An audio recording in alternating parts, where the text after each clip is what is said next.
Good morning students.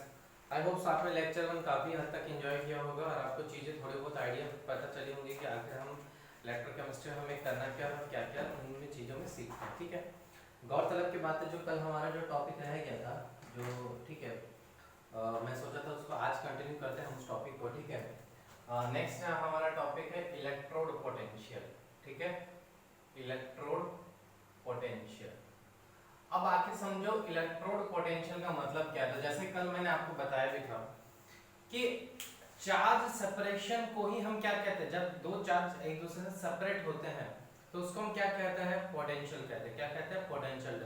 और वो automatically तो नहीं होता है, मतलब जैसे कहने का मतलब है जैसे सपोज करो कल मैंने आपको एक चीज ये अभी मैं समझाऊं, पहले समझाऊं फिर आपको लिखाऊंगा मैं कि मान लो आपने यहाँ पे ZnSO4 को जिंक को ZnSO4 में डुबाया था और कॉपर को CuSO4 में डुबाया था। ठीक है, इसका मतलब यहाँ पे जब अगर मैं पोटेंशियल मीटर लगा देता हूँ, ठीक है, पोटेंशियल मीटर वोल्ट मीटर लगा देता हूँ, sorry not potential meter, volt meter लगाता हूँ तो इसमें कुछ ना कुछ डिफ्लेक्शन आएगा, कुछ ना कुछ क्या आएगा, डिफ्लेक्शन आएगा। इसका मतलब एक पहली बात तो आप पोटेंशियल के एग्जैक्ट वैल्यू कभी भी नहीं निकाल सकते, आप उनका हमेशा डिफरेंस निकालते हो। क्या निकालते हो, डिफरेंस निकालते हो।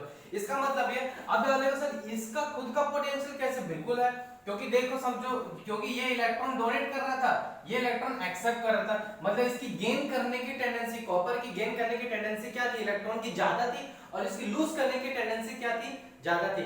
जिंक की लूज करने की इलेक्ट्रॉन की टेंडेंसी ज्यादा थी, कॉपर की इलेक्ट्रॉन की गेन करने की टेंडेंसी ज्यादा थी, तभी तो ये गेन कर रहा था। अदरवाइज अगर इसकी टेंडेंसी ही नहीं होती तो ये कैसे करता था, नहीं कर पाता था। पहली बात तो एक्चुअल में कॉन्सेप्ट कैसा है, इलेक्ट्रोड पोटेंशियल आखिर आया कैसे, समझो बात को कि अभी मैंने बोला सेपरेशन ऑफ चार्ज को हम क्या कहते हैं, पोटेंशियल कहते हैं। जब दो चार्ज एक दूसरे से सेपरेट होते हैं तो ऑटोमेटिकली आप कभी भी उनको सेपरेट नहीं कर सकते, उसके लिए आपको कुछ वर्क करना पड़ता है, उस वर्क को हम नाम देते हैं पोटेंशियल का नाम देते हैं V। V जो वोल्ट बोलते हैं ना, वोल्ट, वही पोटेंशियल होता है मेरा। और आपको पता है E equal to q v, that's nothing but energy को ही हम क्या कहते हैं, वर्क डन। जो वर्क डन होता है मेरा वो दो चार्ज को सेपरेट करने के लिए, उसको हम क्या बोलते हैं, energy equal to q v. तो दैट, और ये यहाँ से मेरा कॉन्सेप्ट डेवलप होता है पोटेंशियल, इलेक्ट्रोड पोटेंशियल का। तो सपोज करो अब क्या होता है, अब ये एक्चुअली होता क्या है, अब जैसे वहां तो फिजिक्स में तो क्या होता है भैया, पोटेंशियल मीटर वगैरह लगा के आप डिफ्लेक्शन मतलब मेजरमेंट कर लेते हो, वायर वगैरह जो भी आप लगाते हो। ठीक है, केमिस्ट्री में क्या होता है, केमिस्ट्री में ऐसा नहीं होता। केमिस्ट्री में क्या होता है, अगर कोई पर्टिकुलर रॉड है, कोई भी मेटल का रॉड, और उसको डीप करते हैं हम किसी उसी के सॉल्यूशन में, मतलब जैसे जिंक का रोड है, जिंक को डुबाया मैंने ZnSO4 के सॉल्यूशन में, और कॉपर को डुबाया कॉपर CuSO4 सॉल्यूशन। तो उसी तरह से किसी भी मेटल का रोड उसके उसी के सॉल्यूशन में अगर डुबाया जाता है तो क्या होता है, एक सेपरेशन ऑफ चार्जेस होता है। ठीक है, अब आपको पता होगा जब जिंक को मैंने यहाँ डुबाया था तो जिंक ने क्या किया था, जिंक ने यहाँ पे दो इलेक्ट्रॉन डोनेट करके Zn+2 यहाँ पे आ गया था। तो यहाँ पे क्या था, यहाँ पे पॉजिटिव चार्ज डेवलप हो रहा था, मतलब बेसिकली आप ये बोलेंगे ये प्रोसेस कौन सा है, ये एब्जॉर्ब नहीं है, एडजॉर्प्शन है। Zn2+ क्या हो रहा है, एडजॉर्ब हो रहा है मेटल रॉड के ऊपर, और यहाँ पे नेगेटिव चार्ज हो रहा है, यहाँ पे नेगेटिव चार्ज हो रहा है। एक समय के बाद क्या आएगा कि बहुत सारे पॉजिटिव बाहर होंगे, नेगेटिव यहाँ पे होगा। मैं ऐसा मान रहा हूँ कि अभी फ्लो नहीं कर रहा, अगर यदि फ्लो नहीं कर रहा, फ्लो करेगा इसका मतलब इलेक्ट्रॉन तो चला ही जाएगा, फिर यहाँ पे इलेक्ट्रॉन आ जाएगा। ठीक है, देखो आपको भी पता है कि जब तक इसको आप लाइट बेसिकली करंट फ्लो तभी हो सकता है जब इसको आप किसी और से कनेक्ट करोगे, या मान लो अगर मैंने ऐसे किया, मैंने ब्रेक कर दिया सर्किट, क्या आप इलेक्ट्रिसिटी करंट फ्लो होगा, बिल्कुल नहीं होगा, क्योंकि सर्किट कंप्लीट ही नहीं है। जब फ्लो ऑफ इलेक्ट्रॉन ही नहीं हो रहा तो करंट इलेक्ट्रिसिटी कैसे प्रोड्यूस होगा, नहीं होगा, पॉसिबल ही नहीं है। तो इसका मतलब ये होगा कि पॉजिटिव चार्ज ऊपर आ जाएगा, नेगेटिव चार्ज अंदर मेटल पे रहेगा। इसका मतलब चार्ज का सेपरेशन हुआ, इक्विलिब्रियम पे आ जाता है। जैसे ही चार्ज का सेपरेशन होगा एक समय के बाद ये सिस्टम क्या है, मैं आपको डिटेल में समझाऊंगा, बट ओवरऑल मैं आपको इलेक्ट्रोड पोटेंशियल का आइडिया दे दूंगा। आगे इलेक्ट्रोड पोटेंशियल होता है क्या और इसका हमारे इलेक्ट्रोकेमिस्ट्री में क्या ज्यादा यूज है वो मैं आपको समझाने की कोशिश कर रहा हूं। तो जैसे चार्ज सेपरेट होगा तो एक समय के बाद ये क्या आ जाएगा, वो बहुत ज्यादा पॉजिटिव चार्ज बाहर में आ जाएगा, नेगेटिव चार्ज थोड़ा बहुत यहाँ पे रहेगा, और अट्रैक्शन बहुत ज्यादा बढ़ जाएगा। और एक तरीके से आप बोल सकते हैं सिस्टम अपना आप पूरा क्या होता है, इक्विलिब्रियम में आ जाता है। सिस्टम क्या हो जाता है, अपने आप पूरा इक्विलिब्रियम में आ जाता है। और जैसे इक्विलिब्रियम पे आता है वैसे ही हम क्या कर सकते हैं, इसके इलेक्ट्रोड पोटेंशियल को डिफाइन कर सकते हैं, याद रखिएगा। ठीक है, पहली बात यहाँ पे हमने सीखी, पहले इलेक्ट्रोड पोटेंशियल क्या होता है।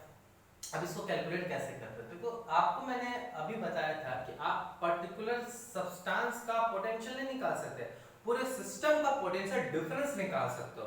पूरे सिस्टम का क्या डिफरेंस निकाल सकते हो, पोटेंशियल। तो वैसे ही यहाँ पे क्या होता है कि इनका जो भी पोटेंशियल होता है वो हम कैसे कैलकुलेट करते हैं, वहां पे हम एक रेफरेंस इलेक्ट्रोड लेते हैं, क्योंकि वहां पे देखो फिजिक्स में भी आप क्या करते हो, कोई ना कोई रेफरेंस के साथ ही आप पोटेंशियल डिफरेंस निकालते हो। उसी तरीके से केमिस्ट्री में भी किसी भी सब्सटेंस का पोटेंशियल निकालने के लिए आपको एक रेफरेंस इलेक्ट्रोड की जरूरत होती है। और ये रेफरेंस इलेक्ट्रोड हमारे सिलेबस में हमें बहुत डिटेल में पढ़ना है, डोंट वरी, इनको मैं डिटेल में पढ़ाऊंगा बहुत अच्छे से। बट फिलहाल के लिए याद रखो कि भैया यहाँ पे एक कोई ना कोई जरूर यहाँ पे एक ऐसा होगा जिसका मान लो, अगर यहाँ पे जिसका जो भी पोटेंशियल होगा इसके रिस्पेक्ट में ये पोटेंशियल डिफरेंस निकलता है, इसके रिस्पेक्ट में ये पोटेंशियल डिफरेंस निकालते हैं, पर्टिकुलर वैल्यू तो हम नहीं निकाल सकते। यहाँ तक आपको चीजें क्लियर हो चुकी होंगी, ठीक है। अगर ये सब बातें आपको क्लियर हो चुकी होंगी तो मैं लिख देता हूँ फिलहाल, ठीक है। अब मैं इनको डिटेल में भी समझाऊंगा, ठीक है, डिटेल में समझाऊंगा। तो ये तो खैर मैं आपको समझाने के लिए बोल रहा था, तो मैं लिख देता हूँ। अब देखो दो बात होती है कि भैया कौन सा रोड इलेक्ट्रॉन डोनेट करेगा, मतलब गेन करने की टेंडेंसी किसकी होगी या लूज करने की टेंडेंसी किसकी होगी, तो ये भी अपने अपने फंडे होते हैं बेटा। क्यों आप बोलोगे सर कॉपर गेन कर रहा, तो देखो उधर राइट हैंड साइड में मेरा क्या था, कैथोड था, लेफ्ट हैंड साइड में क्या था, एनोड था। एनोड पे नेगेटिव क्यों चार्ज आ रहा था, क्योंकि जिंक खुद क्या हो रहा था, ऑक्सीडाइज हो रहा था ना।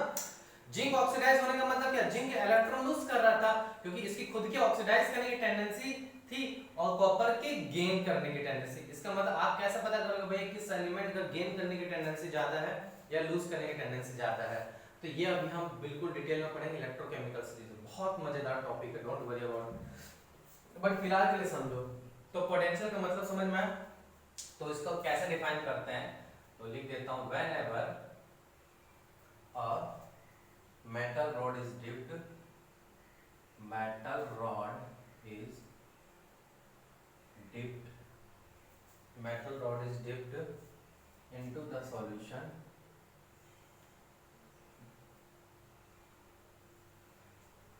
whenever metal rod is dipped into the solution of its own ion, of its own ion, ठीक है, एक minute.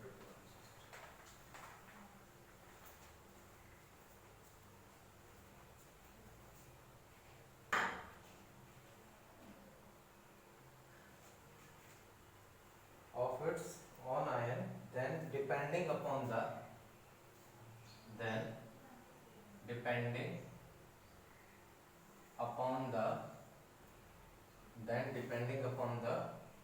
magnitude of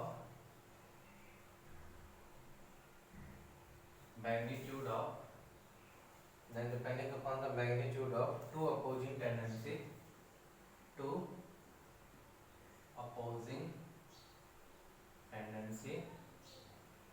depending upon the magnitude of two opposing tendency, that is solution pressure,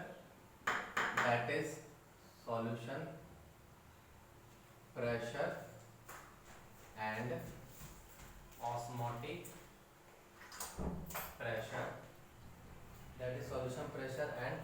osmotic pressure, ठीक है। The three possibility may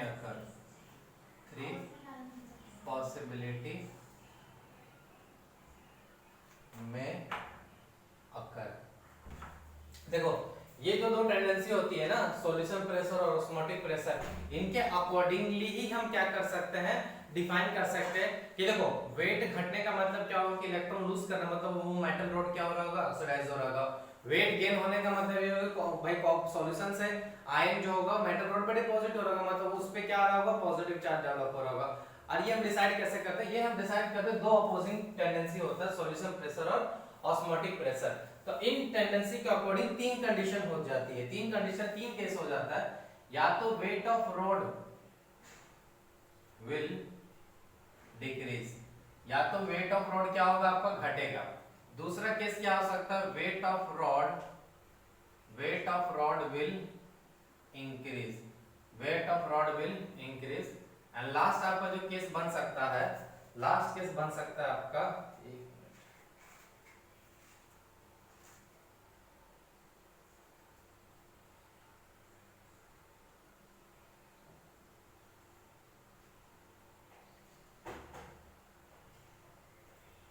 ठीक है, या क्या होगा, wait of rod will be same. ठीक है, इन दो अपोजिंग टेंडेंसी के अकॉर्डिंग हम ये तीन चीज डिसाइड कर सकते हैं, या तो वेट ऑफ रॉड डिक्रीज होगा, वेट ऑफ रॉड डिक्रीज होने का मतलब वो रॉड ऑक्सीडाइज होगा। ठीक है, मतलब it will act as a anode. और जब वेट ऑफ रॉड बढ़ेगा मतलब उस पे क्या डेवलप होगा, पॉजिटिव चार्ज, मतलब वो खुद क्या होगा, reduce, it means it will act as a cathode. लोन वर्ड पे तो लेफ्ट एनोड पे ऑक्सीडेशन होता है और हमेशा वो रोड क्या होता है, नेगेटिव होता है। लोन वर्ड हमेशा याद रखना, बहुत इंपॉर्टेंट शब्द है। ठीक है, नेक्स्ट की बात करें, अब क्या होता है, सॉल्यूशन प्रेशर कैसा होता है। इन दो पहले तो मीनिंग समझ लो, सॉल्यूशन प्रेशर का क्या मतलब होता है और ऑस्मोटिक प्रेशर का क्या मतलब होता है। ऑस्मोटिक प्रेशर की बात करूं मैं, ठीक है, सॉल्यूशन प्रेशर ये बताता है किसी मेटल की आयन में जाने की टेंडेंसी को हम क्या बोलते हैं, सॉल्यूशन प्रेशर बोलते हैं। क्या बोलते हैं, सॉल्यूशन प्रेशर। तो मैं लिख देता हूं, tendency of metal to convert from metal into ion. Metal से आयन जाने की टेंडेंसी को हम क्या बोलते हैं, सॉल्यूशन प्रेशर बोलते हैं। ठीक है, क्या कि उसकी टेंडेंसी कितनी होगी। ठीक है, अब इसका उल्टा होगा, ऑस्मोटिक प्रेशर मतलब क्या होगा, tendency of metal to convert from ions into metal. मतलब ये था, इसका मतलब जिंक Zns से Zn+2 में जा रहा था, इसका मतलब जिंक का सॉल्यूशन प्रेशर क्या था, ज्यादा था, मतलब उसकी ऑक्सीडाइज होने की टेंडेंसी क्या थी, ज्यादा थी। ऑस्मोटिक प्रेशर होने का मतलब आयन टू मेटल में कन्वर्ट होना, मतलब Cu2+ किस में डिपॉजिट हो रहा था, Cu में डिपॉजिट हो रहा था मेटल रॉड पे। इसका मतलब ये था कि उसके ऑस्मोटिक प्रेशर ज्यादा थी, इसका मतलब उसका रिडक्शन होने की टेंडेंसी क्या थी, ज्यादा थी। यहां तक आपको बात समझ में आई।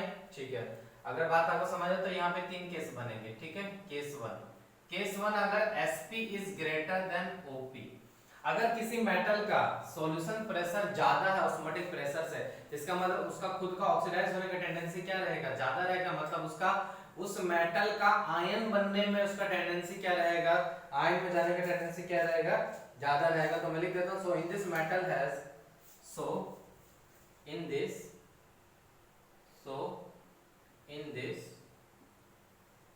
metal has high tendency to convert into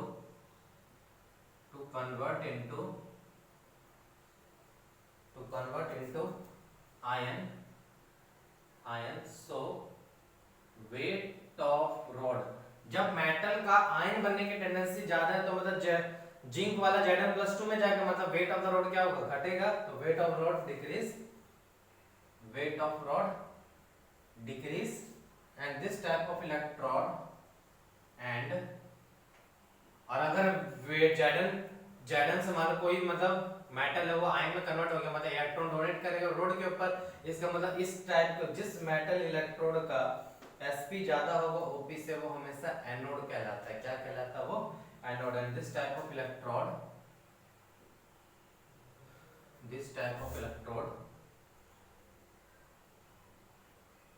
is known as anode. क्या बोलते हैं उसको, एनोड बोलते हैं। ठीक है, कहने का मतलब ये होगा कि अगर Sp ग्रेटर देन Op है, तो इस टाइप के हम क्या बोलते हैं, एनोड बोलते हैं, जिसमें वेट ऑफ रॉड क्या होता है भैया, डिक्रीज होता है। वेट ऑफ रॉड क्या होता है आपका, डिक्रीज रहता है, मतलब इलेक्ट्रोड के ऊपर कौन सा चार्ज आएगा, इलेक्ट्रोड के ऊपर तो नेगेटिव चार्ज आएगा, और सॉल्यूशन में कौन सा चार्ज डेवलप होता है, सॉल्यूशन में डेवलप हो जाता है पॉजिटिव चार्ज डेवलप हो जाता है। क्या डेवलप हो जाता है, पॉजिटिव चार्ज। अगर आपको फिगर ऑफ मैट्रिक्स समझ में आता है तो ऐसा समझो,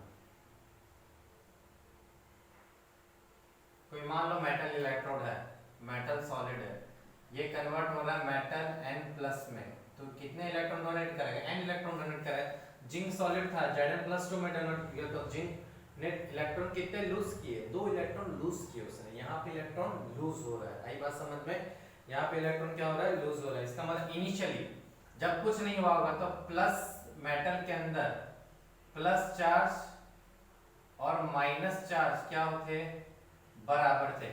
अब धीरे धीरे क्या हो जाएंगे, प्लस चार्ज बाहर आने लगेंगे, धीरे धीरे क्या होगा, plus charge after some time situation कुछ इस तरीके से होगी कि negative charge as it is यहाँ पे रह जाएगा। क्यों रह जाएगा, क्योंकि अभी मैंने इसको किसी से कनेक्ट नहीं किया, तो फ्लो ऑफ इलेक्ट्रॉन तो होगा नहीं, तो फ्लो ऑफ इलेक्ट्रॉन नहीं होगा, लेकिन इसका खुद का ऑक्सीडाइज होने का तो टेंडेंसी है, तो मतलब ये इलेक्ट्रॉन यहाँ पे डोनेट कर करके प्लस के फॉर्म में बाहर आता जाएगा। एक समय के बाद ऐसा होगा कि जितना प्लस चार्ज बाहर था उतना माइनस चार्ज अंदर हो जाएगा, और इस तरीके से सेपरेशन ऑफ चार्जेस में जैसे ये होता है यहाँ पे इक्विलिब्रियम एस्टैब्लिश हो जाएगा और एक तरीके का पोटेंशियल डेवलप हो जाता है। क्या डेवलप हो जाता है, पोटेंशियल डेवलप हो जाता है। इस टाइप के सेल को हम क्या बोलते हैं, एनोड हाफ सेल बोलते हैं। कभी भी हाफ सेल वर्किंग कंडीशन का नहीं होता है, क्यों, क्योंकि जब तक आप इसको कनेक्ट नहीं करोगे तब तक इलेक्ट्रॉन फ्लो नहीं करेगा। हाँ, पोटेंशियल वगैरह निकालने के लिए बेहतरीन तरीका है कि आप इसको कोई ऐसे इलेक्ट्रॉन से ज्वाइन कर दो जिसका खुद का पोटेंशियल जीरो हो, तो विद रिस्पेक्ट टू डिफरेंस में जो अगर मैं करता हूं तो इसका एग्जैक्ट पोटेंशियल मुझे पता चल जाएगा, लेकिन उसके लिए आपको वैसा मेटल यूज करना पड़ेगा जिसका खुद का पोटेंशियल क्या होना चाहिए, जीरो होना चाहिए। ये एक तरीके से क्या है, पूरा सेल ही तो है बट हाफ सेल है। ये क्या है, ये हाफ सेल है। देखो एनोड हाफ सेल है ना ये, क्योंकि ऑक्सीडेशन हो रहा है यहाँ पे, समझ में आई बात। तो ये इलेक्ट्रॉन कहाँ है, इनटू रॉड, इनटू रॉड, आई बात समझ में। तो इस तरीके के हम क्या बोलते हैं, इसको हम बोलते हैं एनोड हाफ सेल। और ये कब होता है, एनोड हाफ सेल में हमेशा क्या कंडीशन होता है, एनोड हाफ सेल में हमेशा ऑक्सीडेशन होता है, पहली बात। दूसरी बात, हमेशा लेफ्ट में होता है, कभी भी हाफ सेल वर्किंग कंडीशन में नहीं होता है। क्यों, क्योंकि यहाँ पे कोई फ्लो ऑफ इलेक्ट्रॉन नहीं हो रहा, जब तक फ्लो ऑफ इलेक्ट्रॉन नहीं होता तो सर्किट कंप्लीट नहीं होगा, ठीक है। तो ये चीज समझ में आया। तो दिस इज ओवरऑल केस 1, ठीक है। केस 2 की बात करता हूं मैं। केस 2 में आपका क्या है, केस 2 में ये बोला है कि अगर OP is greater than SP, तो इसमें क्या होगा, OP ग्रेटर है मतलब मेटल का, आयन का मेटल बनने की टेंडेंसी क्या होगी, ज्यादा होगी, ठीक है। आयन का मेटल मैं डायरेक्ट लिख दे रहा हूं, तो this will act as a cathode. Cathode act जैसे करेगा तो वेट ऑफ रॉड यहाँ पे क्या होगा, बढ़ेगा, क्योंकि डिपॉजिट होता जाएगा आयन से, उसमें क्या हो जाएगा, डिपॉजिट हो जाएगा। इसका मतलब इलेक्ट्रोड पे तो कौन सा चार्ज डेवलप हो जाएगा, पॉजिटिव चार्ज डेवलप होगा, और सॉल्यूशन में कौन सा चार्ज डेवलप हो जाएगा, सॉल्यूशन में नेगेटिव चार्ज डेवलप हो जाएगा। आई बात समझ में। तो इसका मतलब इसका कंडीशन कुछ इस तरीके से होगा कि मान लो अगर मैं इस तरीके से कोई मेटल लेता हूं M, ठीक है, तो इनिशियली तो प्लस माइनस मेरे क्या रहेंगे, प्लस माइनस मेरे क्या रहेंगे, बराबर रहेंगे, but after some time, after some time क्या होगा, यहां पे क्या आ जाएगा, पॉजिटिव चार्ज, और बाहर में क्या डेवलप हो जाएगा, नेगेटिव चार्ज डेवलप हो जाएगा। बाहर में क्या हो जाएगा, डेवलप नेगेटिव चार्ज डेवलप हो जाएगा, क्योंकि देखो सॉल्यूशन में हमेशा कौन सा चार्ज डेवलप होगा, नेगेटिव चार्ज, और इलेक्ट्रोड पे कौन सा चार्ज डेवलप होगा, पॉजिटिव चार्ज। क्यों, सॉल्यूशन का जो आयन होगा, सॉल्यूशन का जो Cu2+ जो सॉल्यूशन में होगा वो डिपॉजिट होगा किसके ऊपर, मेटल रॉड के ऊपर। तो डिपॉजिट तभी हो सकता है जब इस पे खुद पे क्या डेवलप होना चाहिए, पॉजिटिव चार्ज डेवलप होना चाहिए या डेवलप होना चाहिए। इसका मतलब कॉपर का रिड्यूस होने का टेंडेंसी क्या होगा, ज्यादा, क्योंकि इसका ऑस्मोटिक प्रेशर ज्यादा है, तो ये यहाँ पे क्या होते जाएगा, डिपॉजिट होते जाएगा। तो इस तरीके से यहाँ पे क्या होगा, प्लस का चार्ज बढ़ जाएगा और नेगेटिव सॉल्यूशन में बढ़ जाएगा। इस तरीके से चार्ज का सेपरेशन होता है, और इस तरीके से क्या हो सकता है, ये it will act as a cathode half cell. किसके जैसे बिहेव कर सकता है, कैथोड हाफ सेल के जैसे। अगेन मैंने बोला कि कोई भी हाफ सेल वर्किंग कंडीशन में नहीं होता। तो इस केस में क्या होगा, इस केस में ये होगा कि M+N, ये एक्वस फॉर्म में N इलेक्ट्रॉन रॉड से अब यहाँ पे जो N इलेक्ट्रॉन होगा, ये इलेक्ट्रॉन एक्सेप्ट करते जाएगा, कौन, यहाँ का आयन, सॉल्यूशन का आयन यहाँ के रॉड के इलेक्ट्रॉन से क्या करते जाएगा, एक्सेप्ट करके खुद को उसको क्या करना है, रिड्यूस करना है ना बेटा। तो रिड्यूस करने के लिए उसको इलेक्ट्रॉन गेन करना पड़ेगा, और ये गेन इलेक्ट्रॉन कहां से मिलेगा, रॉड से ही मिलेगा इसको, ठीक है। तो ये क्या हो जाएगा, इस तरीके से इक्विलिब्रियम एस्टैब्लिश होके M सॉलिड में कन्वर्ट हो जाएगा, M सॉलिड में कन्वर्ट हो जाएगा। तो ये बेसिकली आपका क्या था, ये आपका केस 2 था जब ऑस्मोटिक प्रेशर ज्यादा होता है सॉल्यूशन प्रेशर से। वहां पे आप कंफ्यूजन मत करना कि वहां पे आपने सोचा होगा सर वो इलेक्ट्रॉन फ्लो कर रहा है, वो फ्लो कर रहा है तब बात अलग है, लेकिन अगर फ्लो नहीं भी करे तो कॉपर के पास खुद के पास भी तो कोई इलेक्ट्रॉन होगा ना, 2 इलेक्ट्रॉन। तो वो 2 इलेक्ट्रॉन कहां से लेगा, ये सॉल्यूशन में जो Cu2+ होगा वो कॉपर से इलेक्ट्रॉन लेगा, इलेक्ट्रॉन गेन करेगा और डिपॉजिट हो जाएगा यहाँ पे ऊपर में बाहरी में, और बाहर में जैसे डिपॉजिट होते जाएगा तो बाहर यहाँ पे नेगेटिव चार्ज एब्जॉर्ब होगा उस बाहर के अपर के, मतलब जैसे ये कॉपर है, इसके ऊपर एक कॉपर का लेयर और चढ़ गया और उस लेयर के ऊपर नेगेटिव चार्ज डेवलप हो गया, तो negative positive, again ground pair positive है, बाहर नेगेटिव है, इसका मतलब अगेन सेपरेशन ऑफ चार्जेस हो गया, जैसे separation charges automatically potential develop हो गया। और इस तरीके का हम क्या बोलते हैं, देखो ये पोटेंशियल किसकी वजह से डेवलप हो रही है, ये पोटेंशियल डेवलप हो रहा है रिडक्शन की वजह से, तो इसको हम क्या बोल सकते हैं, रिडक्शन पोटेंशियल भी बोलते हैं। यहाँ पे जो पोटेंशियल डेवलप हो रहा था बिकॉज ऑफ ऑक्सीडेशन हो रहा था, गेन लॉस ऑफ इलेक्ट्रॉन की वजह से हो रहा था, और इस टाइप का पोटेंशियल को हम क्या बोलते हैं, ऑक्सीडेशन पोटेंशियल बोलते हैं। तो ये सब टर्मिनोलॉजी आप थोड़ी बहुत याद रखिएगा, ठीक है। चलो उसके बाद नेक्स्ट के साथ है मेरा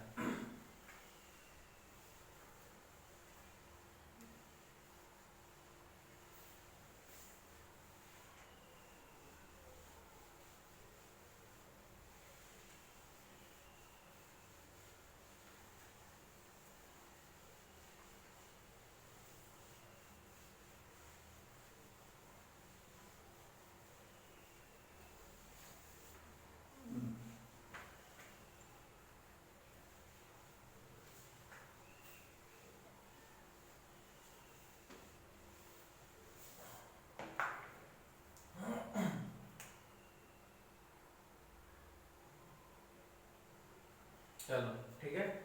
नाउ केस 3 की बात करते हैं। केस 3 क्या आपका, when OP is equal to SP, जब इलेक्ट्रोड जब SPOP दोनों बराबर, इसका मतलब यहाँ पे ना तो गेन ऑफ इलेक्ट्रॉन होगा ना ही लॉस ऑफ इलेक्ट्रॉन होगा, इसका मतलब ये होगा कि वेट में कोई भी चेंज नहीं आएगा, इसका मतलब ये है कि no change in weight of rod, कोई भी चेंज नहीं आएगा वेट ऑफ रॉड में। इसका मतलब ये क्या होगा, इस टाइप के इलेक्ट्रोड को हम क्या बोलते हैं, ना ये एनोड होता है ना ये कैथोड होता है, ये इनर्ट इलेक्ट्रोड होता है। क्या होता है, इनर्ट इलेक्ट्रोड, और ये काम ही क्या करता है, सिर्फ ट्रांसफर ऑफ इलेक्ट्रॉन का काम करता है। क्या काम करता है, इलेक्ट्रॉन ट्रांसफर का काम करता है, बट इसका खुद का कोई रोल नहीं होता है। और इस टाइप की दो ही पूरे इलेक्ट्रोकेमिस्ट्री में आपका दो ही इनर्ट इलेक्ट्रोड है, प्लैटिनम इलेक्ट्रोड है, कार्बन ग्रेफाइट। क्या होता है कार्बन, आपने पेंसिल मेटल में देखो काला सा देखो एक डंडी सा रहता है, वही कार्बन ग्रेफाइट होता है जो जस्ट इनर्ट इलेक्ट्रोड के जैसे बिहेव करता है ताकि वो इलेक्ट्रॉन ट्रांसफर कर सके, ठीक है। तो अब से बात है, फिर मैं कुछ पॉइंट लिखता है इलेक्ट्रॉन पोटेंशियल के बारे में कि in the condition of equilibrium, in the condition of equilibrium, condition of equilibrium, in the condition of equilibrium there will be some separation, there will be some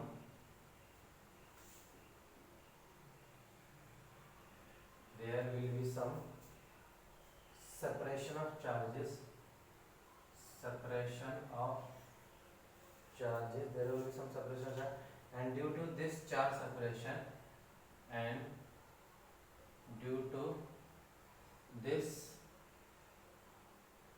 charge separation and due to this charge separation and due to this charge separation a potential difference is developed, a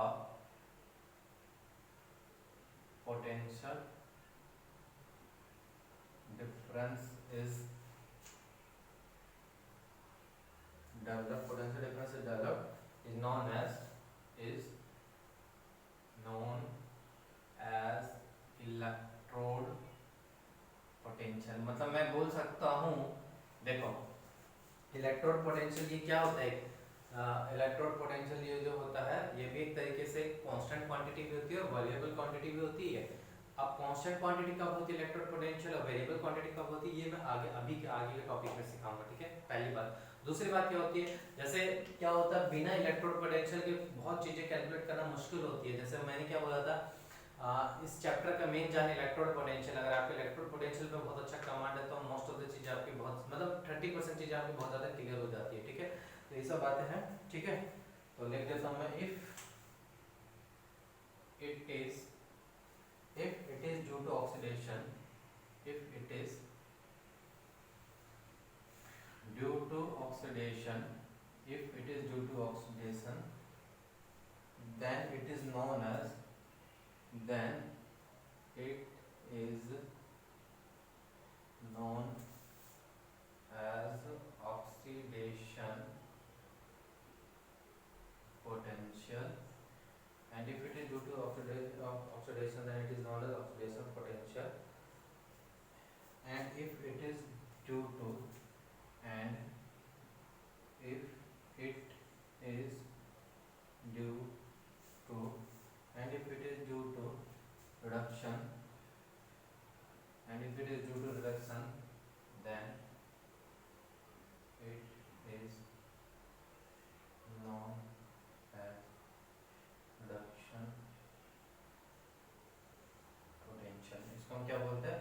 reduction potential बोलते हैं। इसका मतलब ये electrode potential भी equilibrium पे ही define होता है, ठीक है, कभी भी याद रखना है, क्योंकि सेपरेशन ऑफ चार्जेस कहाँ डेवलप होता है? सेपरेशन ऑफ चार्जेस ज़्यादा डेवलप होते हैं इक्विलिब्रियम पे। इक्विलिब्रियम जैसे आगे इसका मतलब इलेक्ट्रोड कंडीशन डिफाइन करने के लिए वो बेस्ट कंडीशन मानी जाती है, ठीक है। चलो इसके बाद हम करते हैं फैक्टर अफेक्टिंग इलेक्ट्रोड पोटेंशियल। क्या है नेक्स्ट हमारा? फैक्टर अफेक्टिंग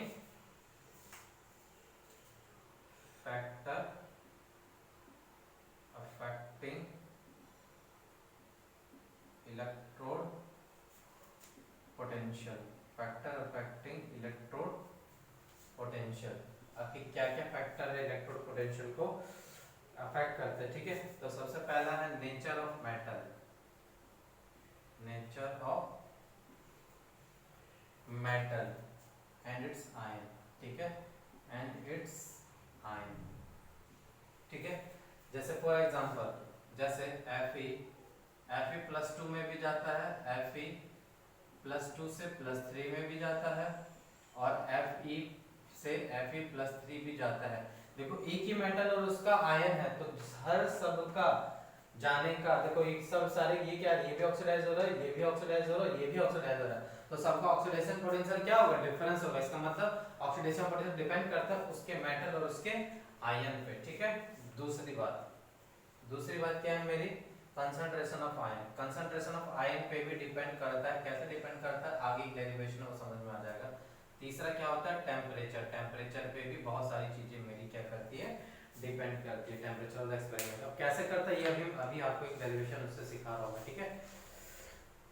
तो आखिर मैंने नेचर ऑफ मेटल समझ में आया। अब कंसंट्रेशन टेम्परेचर पे कैसे वेरी करता है ये अभी हम सीखते हैं इस डेरिवेशन में।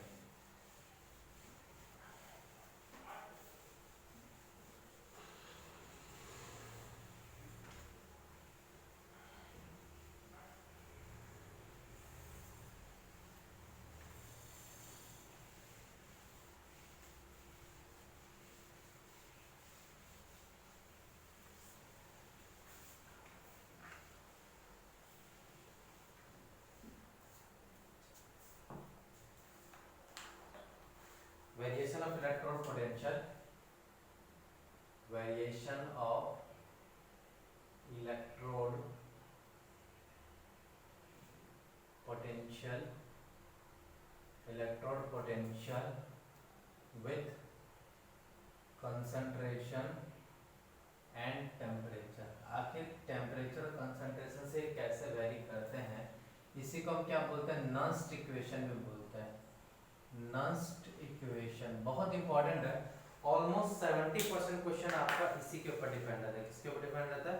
इसके ऊपर डिपेंड रहता है। Is that clear to everyone? ठीक है। अब ये होता कैसे है देखो, आखिरकार मैंने क्या बोला, ये पहला फैक्टर तो आपको समझा दिया, दूसरा फैक्टर, दो फैक्टर बाकी कैसे डिपेंड करते हैं देखो, ठीक है। मुझे पता है from thermodynamics, from, just wait a second,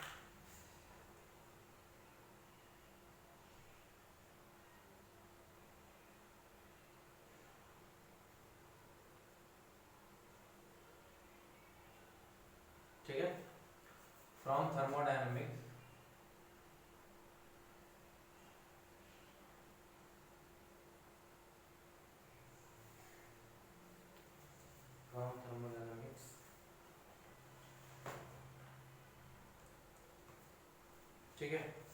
आपको ये फॉर्मूला दिया था गिब्स फ्री एनर्जी का डेल्टा जी बराबर delta G naught plus 2.303 RT log Q। ये आपको मैं पर फॉर्मूला दिया था कि ठीक है।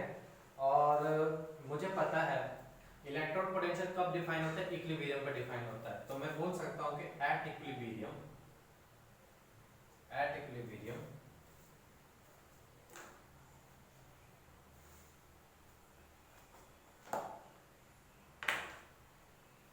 ठीक है, at equilibrium delta G not किसके बराबर हो जाता है, जीरो के बराबर हो जाता है, और क्यू किसके बराबर हो जाता है, के इक्विलिब्रियम के बराबर। डेल्टा जी नॉट उसके बराबर होता है और क्यू बराबर किसके बराबर होता है, के इक्विलिब्रियम के बराबर हो सकता है। ठीक है, तो सॉरी डेल्टा जी जीरो होता है, my mistake, standard Gibbs energy zero नहीं होता, डेल्टा जी जीरो होता था, राइट, डेल्टा जी जीरो हो जाता है। ठीक है, तो इसका मतलब ये है कि डेल्टा जी नॉट को मैं क्या लिख सकता हूँ, डेल्टा जी नॉट को लिख सकता हूँ 2.303 RT log K equilibrium, RT log K equilibrium लिख सकता हूँ मैं। ठीक है, मुझे पता है डेल्टा जी बराबर क्या होता है, डेल्टा जी बराबर होता है change in Gibbs free energy, change in Gibbs free energy, change in Gibbs free energy in any condition, in any condition. ठीक है, in any condition. Delta G not क्या हो जाता है, डेल्टा जी नॉट हो जाता है change in Gibbs free energy at standard condition. At क्या होता है, स्टैंडर्ड कंडीशन पे जो चेंज होता है उसको हम क्या बोलते हैं, जो चेंज होता है गिब्स एनर्जी का उसको हम डेल्टा जी नॉट कहते हैं। ठीक है, आर आपको पता ही है, टी पता ही है, बाकी के इक्विलिब्रियम आपको समझिए, क्यों पता है कि रिएक्शन कोएफिशिएंट बोलते हैं जिसका रेशियो क्या होता है, प्रोडक्ट बाय रिएक्टेंट, ये हमने इक्विलिब्रियम में पहले से ही देखा हुआ है। ठीक है, मुझे पता है useful work done by system, किसी भी सिस्टम का यूजफुल वर्क क्या बताता है कि भाई उसका गिब्स फ्री एनर्जी का लॉस कितना है। ठीक है, तो decrease in Gibbs free energy, decrease in Gibbs free energy, decrease in Gibbs free energy की क्या बताता है मुझे, यूजफुल वर्क बताता है। मतलब यूजफुल वर्क मेरे लिए यहाँ पे क्या हुआ, इलेक्ट्रिकल वर्क, इलेक्ट्रिकल वर्क क्या किसके बराबर हो जाएगा मेरा, माइनस ऑफ डेल्टा जी, पहली बात। तो यहाँ से बैटरी का कोई भी यूजफुल वर्क, बैटरी का मतलब कोई भी इलेक्ट्रोकेमिस्ट्री पढ़ रहा हूँ, तो यहाँ से मेरे लिए सिस्टम का यूजफुल वर्क क्या होता है, मतलब इलेक्ट्रिकल वर्क, और वो किसके बराबर होगा, माइनस ऑफ डेल्टा जी के बराबर होगा। तो और मुझे पता है कि इलेक्ट्रिक वर्क का फॉर्मूला क्या होता है, Q इंटू ई होता है, Q इंटू ई होता है, चेंज चार्ज इंटू पोटेंशियल होता है, चार्ज इंटू पोटेंशियल को क्या लिख सकता हूँ मैं, N इंटू एफ इंटू ई, ये मेरे क्या होगा, इलेक्ट्रिकल वर्क डन का फॉर्मूला हो जाएगा, NFE फॉर्मूला हो जाता है। आप ऐसे सोचो, क्योंकि यहाँ पे आप डील कैसे करोगे, 1 मोल ऑफ इलेक्ट्रॉन, और 1 मोल ऑफ इलेक्ट्रॉन का चार्ज कितना होता है, 1 फराडे होता है, 1 फराडे का 1 मोल ऑफ इलेक्ट्रॉन का चार्ज कितना होता है, 1 मोल ऑफ इलेक्ट्रॉन चार्ज बराबर होता है 1 फराडे, और जो कितने बराबर होता है 96500 कूलम। तो n मोल के लिए कितना होगा, n मोल फराडे होगा, और इनटू ई, यही मेरा क्या हो जाएगा, इलेक्ट्रिकल वर्क डन हो जाएगा। ठीक है, तो मैं लिख देता हूं let n Faraday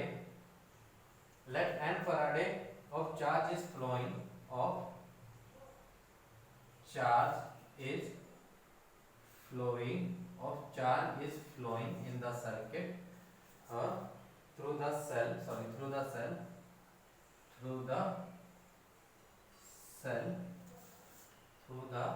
cell having potential difference E volt, having potential difference E volt, having potential difference E volt। ठीक है,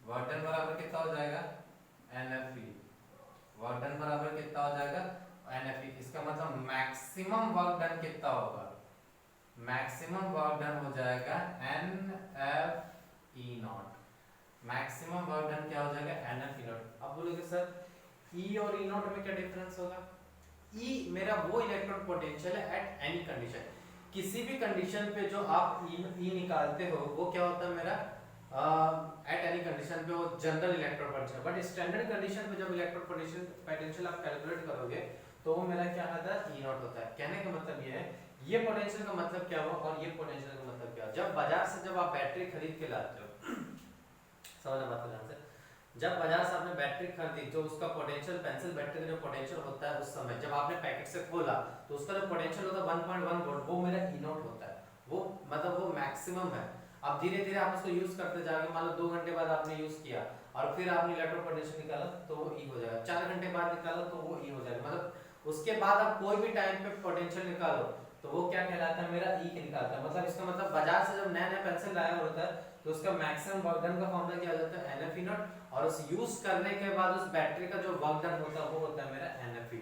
आई बात समझ में? उसी तरीके से डेल्टा जी बी बराबर किसका हो जाता है, माइनस एन एफ ई के बराबर हो जाता है, माइनस एन एफ ई के बराबर हो जाता है, और डेल्टा जी नॉट भी किसके बराबर हो जाएगा, minus n F E naught, minus n F E naught, इन सब चीजों के बराबर हो जाएगा। ठीक है, अब एक काम करता हूं, ठीक है, मैं ये फॉर्मूला मैं यहाँ पे पुट करता हूँ, ठीक है, ये फॉर्मूला यहाँ पे पुट करता हूँ मैं, ठीक है, इस फॉर्मूले में मैंने इसको पुट किया तो मुझे क्या मिलता है रिजल्ट, देखो।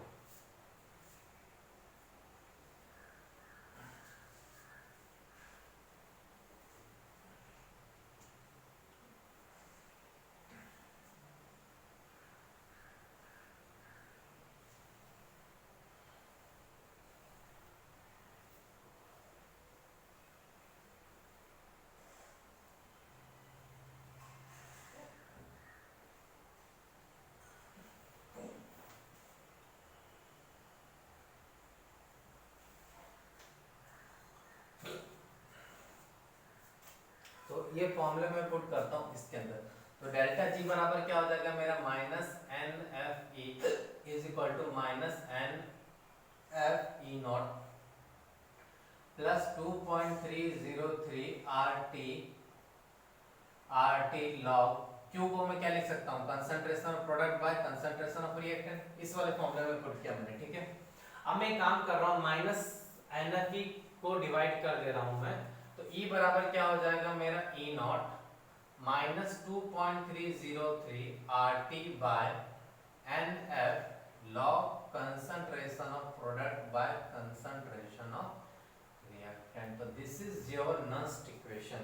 तो ये इसी को हम क्या बोलते हैं, नस्ट इक्वेशन बोलते हैं बेटा, क्या बोलते हैं हम इसको, नस्ट इक्वेशन।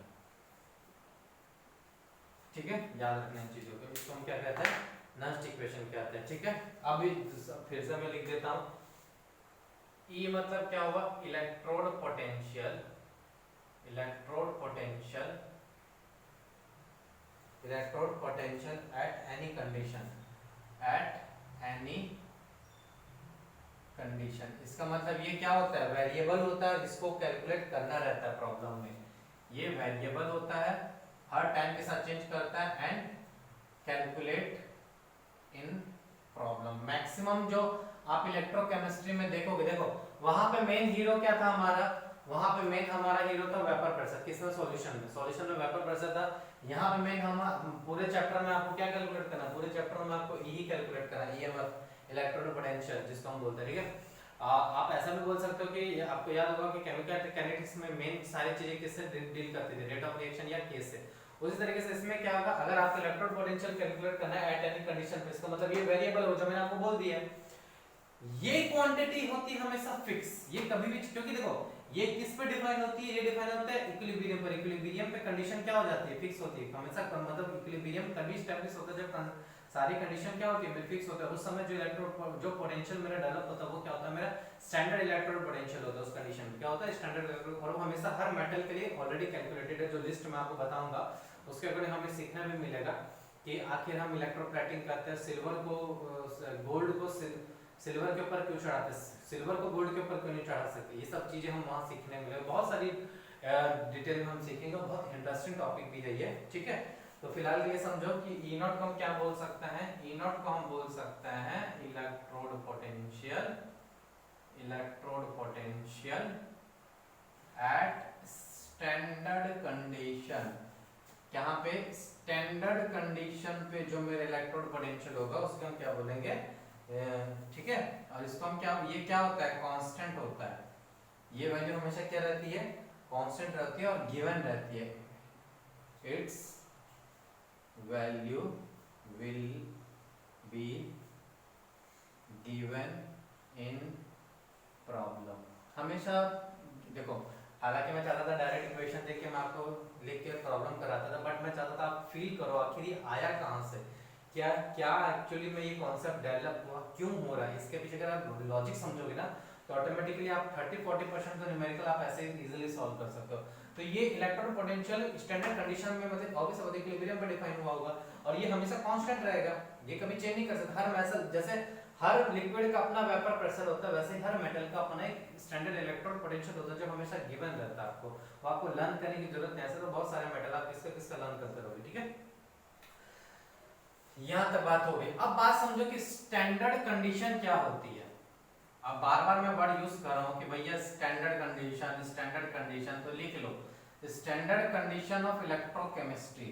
देखो इस चैप्टर के लिए कंडीशन जैसे आपको याद होगा, गैसेस के लिए स्टैंडर्ड कंडीशन क्या होता था, एसटीपी स्टैंडर्ड टेंपरेचर प्रेशर, जैसा प्रेशर 1 बार नॉट 1 atm, आपको मैंने बार बार चेंज भी करा था कि आईपीएससी ने अब ये डाटा चेंज कर दिया।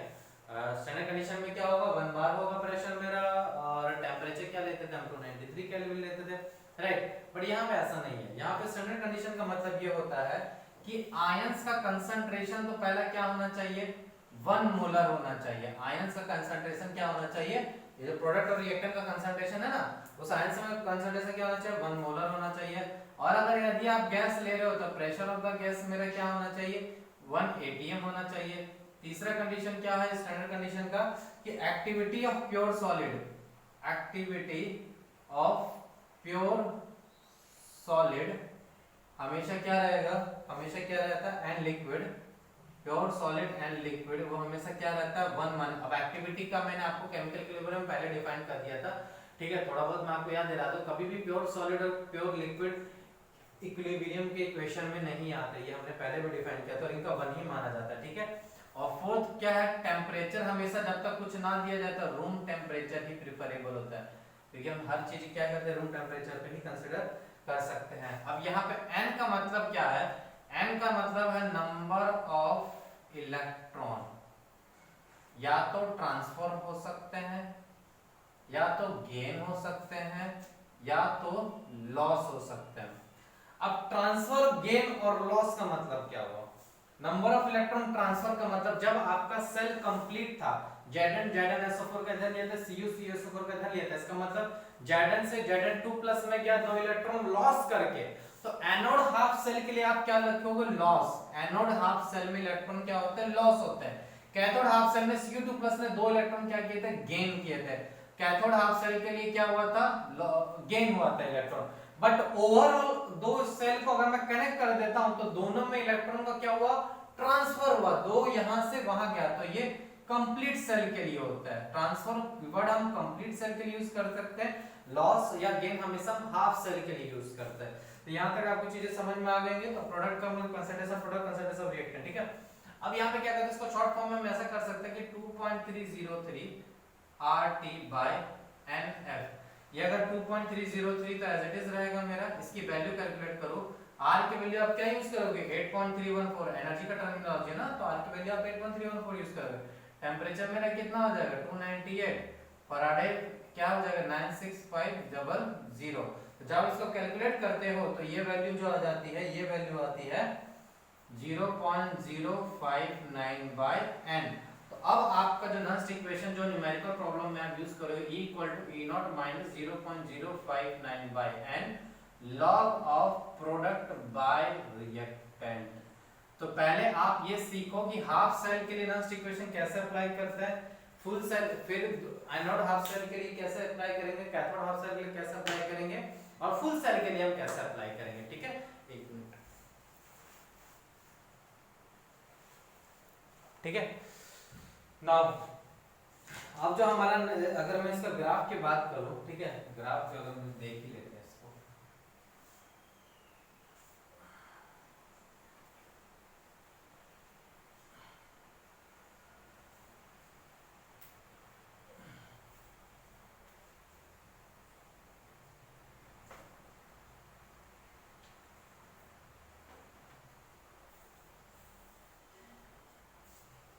ठीक है। चलो अगर हम बात करें इसके ग्राफ की, तो इसका ग्राफ कुछ ऐसा होगा, ठीक है। अगर मैं बात करूं E की और log ऑफ तो ये ग्राफ कुछ ऐसा होगा। तो ये जो पॉइंट होता है वो पॉइंट होता है ए नॉट, और इसका स्लोप क्या होगा, स्लोप हो जाएगा इसका -0.059 बाय एन, ये इसका स्लोप हो जाएगा। ये ग्राफ है ई और प्रोडक्ट और रिएक्टेंट का, ठीक है। तो इस तरीके से हम क्या कर सकते हैं, इसका ग्राफ भी डिनोट कर सकते हैं। तो नॉन इक्वेशन किसके लिए एप्लीकेबल होता है, फुल सेल के लिए, हाफ सेल के लिए, याद रखिएगा, ठीक है।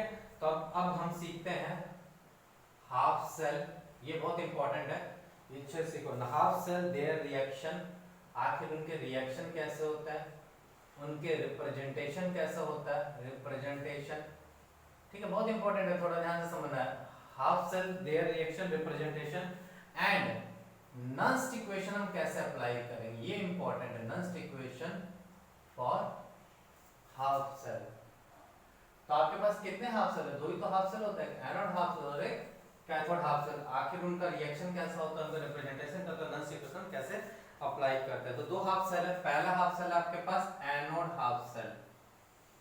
तो पहले हम एनोड हाफ सेल के बारे में सीखते हैं। आखिर एनोड हाफ सेल होता क्या है, ऐसा हाफ सेल जहां पे ऑक्सीडेशन होता है उसको हम क्या बोलते हैं, एनोड हाफ सेल बोलते हैं, ठीक है। हाफ सेल एट विच, इसकी डेफिनेशन लिखो, half cell at which oxidation takes place, oxidation takes place is known as, इसको मैं शॉर्ट फॉर्म में क्या लिखूंगा, AHC, एनोड हाफ सेल, ठीक है। तो और ये क्या होता है, it is present on the LH of the cell, it is negative terminal of the battery, ठीक है। इसका सेकंड पॉइंट क्या है, it is present on LHS, left hand side of the cell, और नेगेटिव टर्मिनल ऑफ बैटरी। देखो बेटा, जो हमने इन्वर्टर वगैरह, जो भी गाड़ी के जो बैटरी वगैरह होते हैं, सब इसी प्रिंसिपल पे काम करते हैं बेटा, सब सेम इसी चीज पे डिपेंड होते हैं सारी चीजें, ठीक है। अब पहला तो हमने देख लिया हाफ सेल का डेफिनेशन। दूसरा पॉइंट जो है anode half cell reaction, AHCR का मतलब है एनोड हाफ सेल रिएक्शन। क्या आखिर एनोड हाफ सेल का रिएक्शन क्या होता है, आपको पता है एनोड हाफ सेल पे क्या होता है, ऑक्सीडेशन होता है। तो मैं प्रीवियस एग्जांपल लेके चल रहा हूं, तो मैंने क्या देखा था, Zn सॉलिड किस में कन्वर्ट हो रहा था, Zn+2 एक्वस में, और दो इलेक्ट्रॉन उसने क्या कर दिए थे, लूज कर दिए थे। अब तो ये जब लूज किया था तो इसको हम क्या बोलते हैं, इस टाइप के रिएक्शन, यहाँ पे जो पोटेंशियल डेवलप होगा जब ये लूज करेगा, सेपरेशन ऑफ चार्जेस आया, +2 दो इलेक्ट्रॉन का सेपरेशन ऑफ चार्जेस आया। और जब ये ऐसा होता है, जब सिंपल सा एनोड हाफ सेल का जो मैंने डायग्राम बनाया था ना इस तरीके से, तो यहाँ पे बाहर में क्या था, पॉजिटिव चार्ज था, बाहर पे क्या था, पॉजिटिव चार्ज था, और इस पे क्या था, नेगेटिव था, रोड के ऊपर नेगेटिव था। तो जब ऐसा कंडीशन आया, इक्विलिब्रियम आया होगा, तो उस कंडीशन को हम क्या बोलते हैं, स्टैंडर्ड ऑक्सीडेशन पोटेंशियल, क्योंकि यहाँ पे पोटेंशियल किसके वजह से डेवलप हो रहा है, ऑक्सीडेशन की वजह से डेवलप हो रहा है, इसलिए हम इसको क्या बोलते हैं, स्टैंडर्ड ऑक्सीडेशन पोटेंशियल। या तो आपका ऐसा लिखा रहेगा, या तो आपको लिखेगा E0 लिखा रहेगा, या मोस्ट ऑफ द बुक में जो रिप्रेजेंटेशन होता है, मोस्ट ऑफ द क्वेश्चन में E0 Zn से Zn+2, ये रिप्रेजेंटेशन बहुत इंपॉर्टेंट। और ये देखो समझ में भी आ रहा है कि ये ऑक्सीडेशन पोटेंशियल डिफाइन, ये पोटेंशियल मुझे नहीं पता ऑक्सीडेशन या रिडक्शन है, तो ये देखो कि Zn से कहां जा रहा है, ये एक डंडी मैंने क्या दिया, फेज सेपरेशन है, क्योंकि देखो ये सॉलिड और ये लिक्विड है, Zn सॉलिड के फॉर्म में प्रेजेंट है और Zn+2 लिक्विड के फॉर्म में, तो एक डंडी देने का मतलब ये फेज सेपरेशन का डिफरेंस बता रहा है। तो Zn गया Zn+2 से, और इसकी वैल्यू होती है +0.76 वोल्ट, +0.76 वोल्ट। इसका मतलब ये हुआ जिंक का हमेशा टेंडेंसी होता है लूज करने का इलेक्ट्रॉन, ठीक है, कितने का टेंडेंसी होता है उसकी वैल्यू मुझे पता चलेगा, दैट्स एम्प्लीफाइड पोटेंशियल। तो +0.76 वोल्ट इसका पोटेंशियल होता है, स्टैंडर्ड ऑक्सीडेशन पोटेंशियल भी बोलते हैं उसको, क्या बोलते हैं, स्टैंडर्ड ऑक्सीडेशन पोटेंशियल बोलते हैं, ठीक है। तो ये रिएक्शन हुआ। अगर मैं नॉन्स्ट इक्वेशन अप्लाई करूं तो मुझे निकालना हमेशा क्या रहेगा, EOP निकालना रहेगा। क्वेश्चन में आपको ये दिया रहेगा ऑलरेडी, ये वैल्यू हमेशा हर मेटल की दी रहेगी, ठीक है, और ये हमेशा आपको निकालना रहेगा। तो मेरा फॉर्मूला क्या होता है, E की जगह में क्या लिखूंगा, EOP, और E0 की जगह क्या लिखूंगा, E0OP -0.059 बाय N की जगह में क्या लिखूंगा, क्योंकि दो इलेक्ट्रॉन लॉस हो रहे हैं, यहाँ पे ट्रांसफॉर्म नहीं बोल सकता मैं, क्योंकि ये सिर्फ हाफ सेल है, वो भी एनोड है, तो इसके लिए एन मतलब मेरा क्या हुआ, 2 इलेक्ट्रॉन लॉस किया उसने, 2 इलेक्ट्रॉन क्या किया, लॉस किया।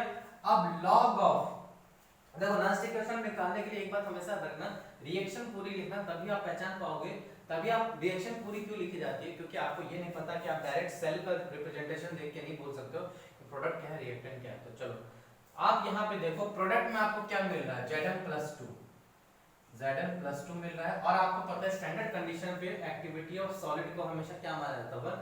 तो मैं नीचे तो क्या लिखूंगा, 1 लिखूंगा, जान ये चीज समझ में आया, ठीक है। अगर मैं इसको जनरल फॉर्मेट में लिखूं तो इसको E0OP की जगह मैं ऐसा भी लिख सकता हूं, Zn/Zn+2, ऐसे लिखो, E0OP की जगह ऐसे लिखो, Zn से Zn+2। तो इन जनरल में ऐसा लिख सकता हूं कोई भी ऑक्सीडेशन पोटेंशियल का कि EOP जो बराबर होगा E0OP minus 0.059 by n electron loss किया log of concentration of ion. अब ऊपर आएगा क्योंकि नीचे रिएक्टेंट में तो क्या रहता है आपका, सॉलिड रहता है, रिएक्टेंट में क्या रहता है आपका, सॉलिड रहता है, ये जनरल फॉर्मूला है, ठीक है। दूसरी बात, अब यहाँ पे गौर से देखो, अगर मैंने आयन का कंसंट्रेशन बढ़ाया, देखो टेम्परेचर का तो रिलेशन आपको समझ में आया, टेम्परेचर तो ये कांस्टेंट रहता है पूरे थ्रू। अब कंसंट्रेशन और ऑक्सीडेशन पोटेंशियल का रिलेशन हो गया इलेक्ट्रॉन पोटेंशियल का रिलेशन, क्योंकि इलेक्ट्रॉन पोटेंशियल यहाँ पे ऑक्सीडेशन की वजह से हो रहा है, इसलिए मैं यहाँ पे ऑक्सीडेशन पोटेंशियल दे रहा हूँ, ठीक है। आयन का कंसंट्रेशन बढ़ने से इलेक्ट्रॉन पोटेंशियल पे क्या इफेक्ट होगा, देखो आयन का कंसंट्रेशन बढ़ने से ये लॉग वाली वैल्यू बढ़ेगी, ये लॉग वाली बढ़ेगी, तो नेगेटिव वाला पूरा वैल्यू बढ़ेगा, ये नेगेटिव वाला वैल्यू, तो इसमें से ये वैल्यू घटते जाएगी। इसका मतलब ये हुआ कि आयन की कंसंट्रेशन बढ़ने से ऑक्सीडेशन पोटेंशियल क्या हो जाता है, घट जाता है, क्या हो जाता है, घट जाता है, ये पहली बात। दूसरी बात, अगर किसी चीज का स्टैंडर्ड ऑक्सीडेशन पोटेंशियल मतलब SOP या E0OP या जो भी मेटल का रिप्रेजेंटेशन दिया होगा उसका 0.7 प्लस में है वो वैल्यू, तो ऑब्वियस सी बात है ये वैल्यू उल्टी होती है रिडक्शन पोटेंशियल में, मतलब minus of SRP for same metal. याद रखना बेटा, अगर किसी का ऑक्सीडेशन पोटेंशियल प्लस में है तो उसका रिडक्शन पोटेंशियल हमेशा क्या रहेगा, नेगेटिव में रहेगा, उल्टा रहेगा। उल्टा रहने का मतलब 1/0.76 नहीं है। आप ऐसे सोचो, जिंक का लॉस करने का टेंडेंसी सबसे ज्यादा है, ठीक है, इसलिए उसने लॉस किया, उसकी गेन करने की टेंडेंसी उतनी ही कम होगी भाई, प्लस में यहाँ पे तो उतना माइनस में होगा भैया, नहीं गेन कर सकते इसलिए तो वो वैल्यू माइनस में है।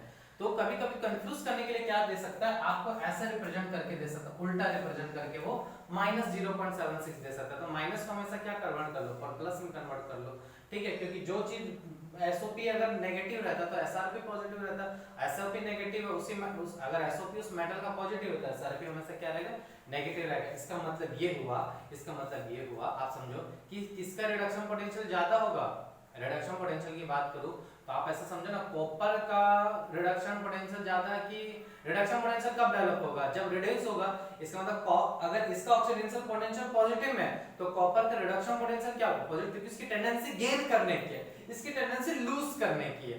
तो जो लूज, अगर मैं लूज करने की टेंडेंसी बात करूं तो किसकी लूज करने की टेंडेंसी ज्यादा होगी, ऐसे समझो, अगर आप बात ऐसे समझो मेरे से फिर से कि किसकी लूज करने की टेंडेंसी ज्यादा है, कॉपर की या जिंक की, तो आप ऐसा बोलोगे भाई जिंक की लूज करने की टेंडेंसी ज्यादा है, तभी वो क्या कर रहा है, जल्दी से इलेक्ट्रॉन डोनेट कर रहा है, मतलब इसका ऑक्सीडाइजिंग पावर क्या रहेगा, ज्यादा रहेगा, क्या रहेगा, मतलब ऑक्सीडेशन पोटेंशियल हमेशा जिंक से ज्यादा रहेगा। इसका मतलब ये है कि जिंक इजीली रिड्यूस कर सकता है कॉपर को, लेकिन कॉपर रिड्यूस जिंक को नहीं कर सकता। अब फिर से समझो, कंफ्यूजन होता है, जिंक रिड्यूस कर रहा है कॉपर को, इसका मतलब जिंक इलेक्ट्रॉन डोनेट पहले कर दे रहा है, खुद पहले इलेक्ट्रॉन डोनेट कर, मतलब उसको रिड्यूस करने का मतलब खुद को वो ऑक्सीडाइज कर रहा है, खुद को वो क्या कर रहा है, ऑक्सीडाइज कर रहा है, और सामने वाले को क्या कर रहा है, रिड्यूस कर रहा है। तो इसके समझ में आई बात, अब आपको आई होप से यहाँ तक चीजें समझ, और नहीं भी समझ में आएगी तो इलेक्ट्रोकेमिकल सीरीज में मैं आपको बहुत अच्छे से सिखाऊंगा ये सब कि किसकी पावर किसकी ज्यादा होती है। बट फिलहाल के लिए समझो कि अगर किसी मेटल का ऑक्सीडेशन पोटेंशियल पॉजिटिव है तो उसका रिडक्शन पोटेंशियल उतना ही नेगेटिव में चला जाता है। क्यों? क्योंकि उसकी टेंडेंसी उतनी नहीं रहती है, उसकी गेन करने की टेंडेंसी ज्यादा, तो उसकी लॉस करने की टेंडेंसी हमेशा कम रहेगी, उतनी ही कम रहेगी जितना यहाँ ज्यादा रहेगा। ठीक है, तो ये हुई ये। अगर मैं बात करूं इसके नेक्स्ट पॉइंट की,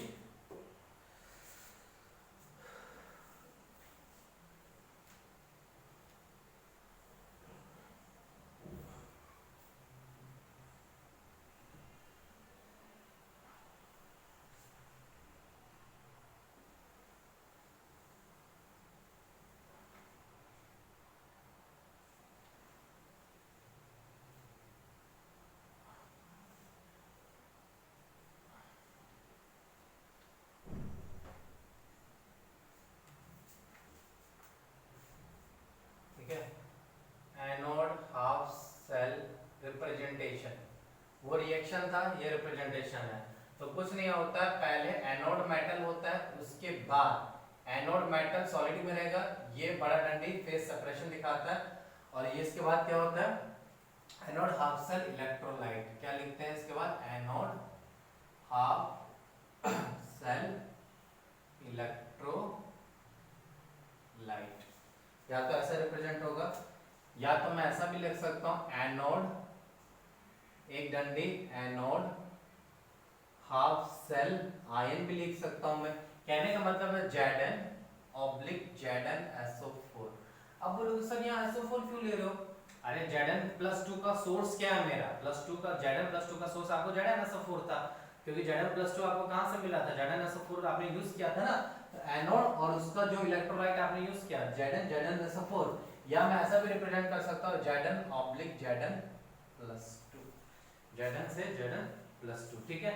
तो यहाँ पे आपको C1 मोलर दे सकता है, ये भी C1 मोलर दे सकता है। तो SO4 2 माइनस का कंसंट्रेशन तो ना मुझे पहले मतलब था, ना मुझे यही मतलब है।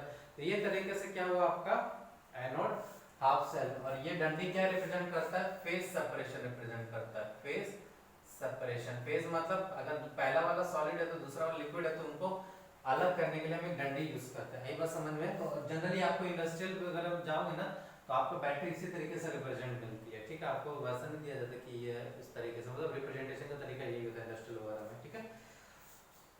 नेक्स्ट है हमारा कैथोड हाफ सेल, ठीक है। तो ये जस्ट उल्टा होगा, कैथोड हाफ सेल मतलब क्या होगा, half cell at which reduction takes place, ठीक है। Half cell at which reduction takes place, half cell at which reduction takes place, ठीक है। वो जो आप कंफ्यूजन हो रहे होंगे ना, फिर मेरे दिमाग में आया कि अगर कौन किसको पहले रिड्यूस कर सकता है, ऑक्सीडाइज कर सकता है, तो वो मत याद करो, वही इलेक्ट्रोकेमिकल सीरीज में हम बहुत अच्छे से सीखेंगे कि किसकी पावर ज्यादा होती है। बट फिलहाल के लिए ये चीज तो समझ में आया होगा कि टर्मिनोलॉजी तो समझ में आएगी, कौन किसको हम क्या कहते हैं, कहाँ यूज है, ये फिलहाल के लिए समझ लो बस, ठीक है। Half cell at which reduction takes place is known as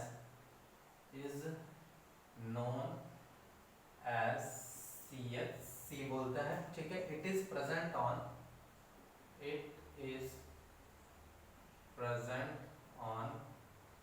RHS of cell and positive terminal of battery, positive terminal of battery को हम क्या कहते हैं, कैथोड हाफ सेल कहते हैं, ठीक है। CH/Cr मतलब कैथोड हाफ सेल रिएक्शन क्या होगा, Cu+2 एक्वस, दो इलेक्ट्रॉन, क्योंकि अब यहाँ पे क्या रिडक्शन होगा, तो दो इलेक्ट्रॉन जो डोनेट किया था, ये दो इलेक्ट्रॉन एक्सेप्ट करके किस में कन्वर्ट हो जाएगा, Cu सॉलिड में कहा जाएगा। तो इसको हम क्या बोलते हैं, SRP बोल सकते हैं, या E0RP बोल सकते हैं, या बोल सकते हैं E0 Cu+2 से किस में कन्वर्ट हो गया, Cu में। ये वैल्यू होती है प्लस 0.34 वैल्यू होती है, कितनी वैल्यू होती है, प्लस 0.34 वोल्ट होता है, ठीक है। कोई डाउट यहाँ तक? तो यहाँ पे n क्या है, n गेन ऑफ इलेक्ट्रॉन है, ठीक है। तो अगर मैं नॉन इक्वेशन अप्लाई करूँ तो ECU+2 से Cu is equal to E0 Cu+2 से Cu माइनस 0.059/2 लॉग ऑफ, ठीक है। अब देखो ऊपर में तो क्या हो जाएगा, सॉलिड प्रोडक्ट में क्या है, सॉलिड रिएक्टेंट में क्या है, आयन, तो यहाँ पे क्या हो जाएगा Cu2+ आयन डिवाइडेड बाय 1। तो इसको मैं ऐसे भी लिख सकता हूँ E0 Cu+2/Cu is equal to minus E0 Cu+2Cu minus 0.059/2 plus में कर दो रिवर्स करके, तो log of concentration of Cu+2। तो ये मेरा क्या हो जाएगा, ये इस तरीके से कैथोड हाफ सेल पे नॉन इक्वेशन अप्लाई किया। तो इन जनरल में लिख सकता हूँ, इन जनरल क्या हो जाएगा कि ERP is equal to E0RP standard of reduction potential minus 0.059 plus n log of concentration of ion. आई बात समझ में? अब यहाँ पे देखो उल्टा होता है, आयन के कंसंट्रेशन बढ़ने से ये वैल्यू पूरी बढ़ेगी, इसका मतलब ये इसमें ऐड होगा, इसका मतलब ऑक्सीडेशन रिडक्शन पोटेंशियल क्या होता है, बढ़ता है। इसका मतलब ये हुआ कि अगर ऑक्सीडेशन पोटेंशियल घटता है तो रिडक्शन पोटेंशियल क्या हो जाता है, बढ़ जाता है, ठीक है। सेम एसआरपी के लिए अगर पॉजिटिव तो माइनस क्या होगा, एसओपी होता है, ठीक है। और इसका रिप्रेजेंटेशन की बात करूं, कैथोड हाफ सेल रिप्रेजेंटेशन, तो कुछ नहीं होता। देखो यहाँ पहले क्या रिप्रेजेंट किया, पहले हमने रिप्रेजेंट किया कैथोड हाफ सेल इलेक्ट्रोलाइट, क्या रिप्रेजेंट किया, कैथोड। फिर उसके बाद हमने क्या रिप्रेजेंट किया, कैथोड रिप्रेजेंट किया। इसका मतलब आप ऐसा क्वेश्चन कर सकते हो Cu+2 या Cu, या आप ऐसे भी बोल सकते हैं CuSO4 half cell electrolyte Cu, ठीक है। तो ये बेसिकली क्या है, मेरा कैथोड हाफ सेल का रिप्रेजेंटेशन है। किसका रिप्रेजेंटेशन है, कैथोड हाफ सेल का। तो इसका उसका C1 मोलर था, इसका C2 मोलर मान लो, ठीक है, C2 मोलर। तो इस तरीके से हम क्या कर सकते हैं, नेक्स्ट इक्वेशन हाफ सेल इसका रिप्रेजेंटेशन कर सकते हैं, ठीक है। और बाकी चीजें हम नेक्स्ट क्लास में करते हैं, ठीक है। तो फिलहाल के लिए आप इसको रिवाइज करिए, इसको अच्छे से सीखिए, फिर भी आपको डाउट हो तो एक personally ask me. Thank you very much.